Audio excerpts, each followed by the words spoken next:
Salvete omnes, this is I'm Amelia, also known as TheMartianGeek, and we're already halfway through the game. Time to start episode 4 with level 10, Inside the Claw Machine. Here we have to try and find Buzz, who has apparently disappeared into the depths of the claw machine. And that level actually loaded surprisingly quickly.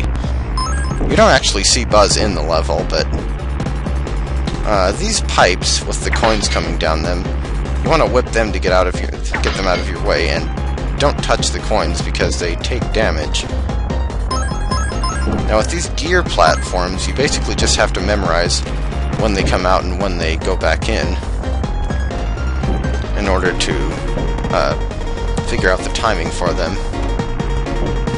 Fortunately, they usually don't put those in places where you could get hit by something if you messed up.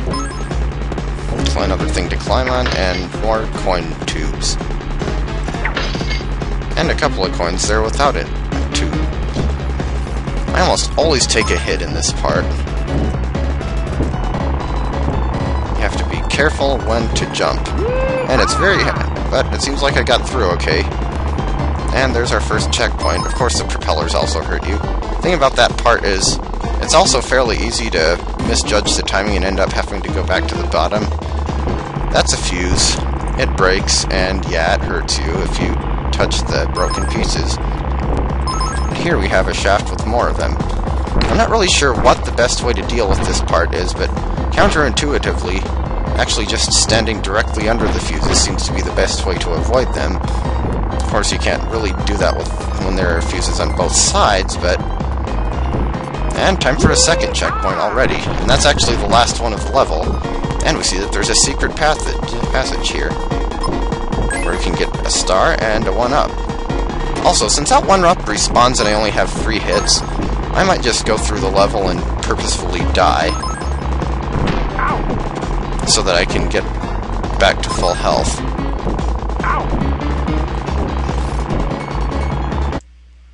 Yeah, there we go. Now I just go back to the checkpoint and back here. Now in the Genesis version, this passage was actually blocked by a coin, or a tube that continuously spawned coins, meaning that you had to take a hit if you wanted to get up there.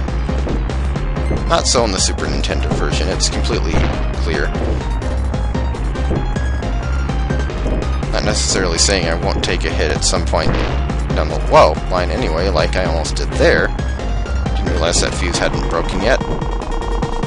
Be careful here about when you jump in and when you go onward and when you duck, because you actually have a pretty small margin of timing there.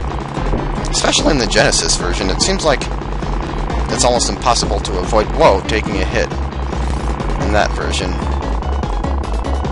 In this part. If not outright impossible. Yeah. It's hard enough in this one. But, whatever. I could go back and restore my health again. But, okay, now I might just do that.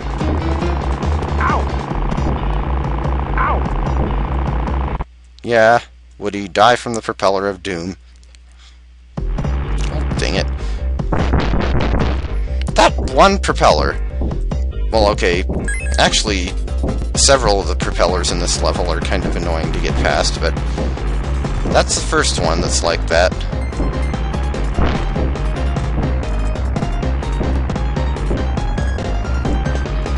Okay, is that one still there? No, it's not.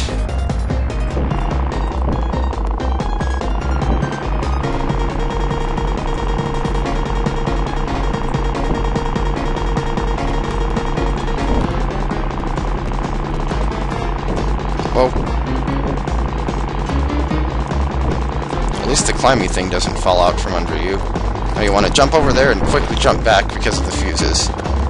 These platforms would be too far apart to jump to normally, but what you do is wait until the one you're on is up high and the next one is about to go down, which essentially decreases the distance you have to worry about. A couple more of these.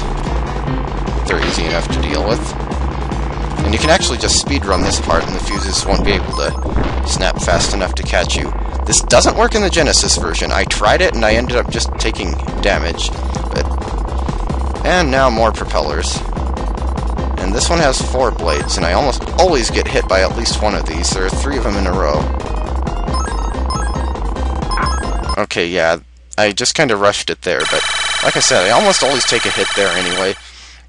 This level isn't too hard to get 50 stars in either.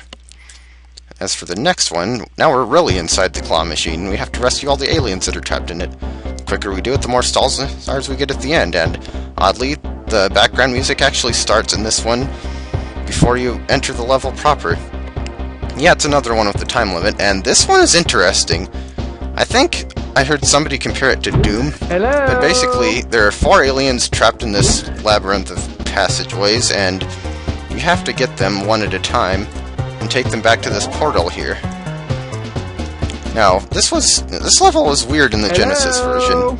It was definitely different, and in that one you had 180 seconds instead of 140. You had 8 aliens to work with, and you had 2 portals. But the biggest problem with the Genesis version was how hard it was to get 50 stars. In the Super Nintendo version, whatever amount of time you have left, the number of stars you get is always double that. So if you want to get 50, you have to have at least 25 seconds left by the time you finish the level. Hello? Dang it. You want to wait for that to move to the left. In the Genesis version, however, instead of double, it's half. So if you want 50 stars, you need to have at least 100 seconds left by the time you finish the level. And I'm not even sure it's humanly possible to get 50 stars in the Genesis version. I tried, and I don't see how anyone could do that in 100 seconds. Or 80, I mean. When you think of that being 10 seconds per alien, I should be okay, but I don't know. Also, the Genesis version actually had a completely different level layout for this one, and I think that's the only case where that was true. It was generally easier to get around, though, because between the simpler layout and the fact that generally the controls in the Genesis version were a little better. I mean, in this one, in the Super Nintendo version, it seems like you tend to get caught on corners a lot. Hello?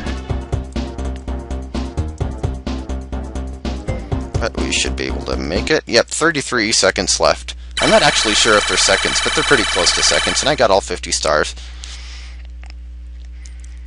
Yeah, that one's actually pretty easy. You can't take damage. You can't instantly die if you run out of time, though. And the only alien that might be problematic is that one behind the moving block. Really, though, it's a pretty cool level, honestly. Just shows you the power of Mode 7, I guess. Now, this next one, level 12, is the third boss battle of the game, the Claw. Try and stop Sid from picking up Buzz with the claw and keep him safe until Sid's used all his coins up. And this one's probably, if anything, even more infamous than level 5 as far as how much trouble I had it when I was young. Like, this is probably the last level in the game I learned how to beat on my own. Except maybe some of the ones really late, like level 17 or something, but... So yeah, we have a claw, and we have more good boss music, and we have Buzz sticking up there. And we have 5 coins, so... Now the way you defeat this claw is, it'll drop down and pick up Buzz, and you have to whip these little alien guys up, and hit the claw with it to make it drop Buzz. And because there are 5 coins, you have to repeat that sequence 5 times, and it gets more difficult each time because the claw moves in different patterns, and it basically picks up Buzz faster. Also, don't even think about getting 50 stars in this one, because if you want to do that, then you have to hit the claw at least 25 times, because it drops 2 stars every time you hit it. And the stars disappear fairly quickly, too. Also, if the claw's not all the way up when you hit it, sometimes it doesn't drop Buzz. Now, in the Genesis version, this level is a bit different. You actually had a swinging cable to worry about that could hit you. The claw can damage you still, but so could the cable in that version. But it seems like in the Genesis version, the aliens were at least a little bit easier to hit. Probably want to stand like 2/3 of a screen's length away from the claw. Phew. You know, during not really practice runs, but earlier runs, I kept getting the first, 20 stars. That's about typical for that level. 20 to 30. I think actually, well, pause it. I think actually in that level, if you hit the claw enough times, not sure how many times it takes, but just enough, you actually win the level automatically. I guess sort of a mercy mode or something if you die that many times. I mean, you either have to hit it a heck of a lot of times or just die a heck of a lot of times for it to work. Fortunately, stars are cumulative, so if you get 10 in one run and then die, you still have 10 when you try again. But yeah, the claw. And that was actually the last boss battle of the game too. You don't get a fourth one in level 16. Now, as you'll remember from the movie of Toy Story, well, despite defeating the claw, Sid still picks up Buzz anyway, and Woody. So the next level will be in Sid's house. But we'll worry about that when the time comes. For now, well, hope you enjoyed the video, and I'll see you in the next episode.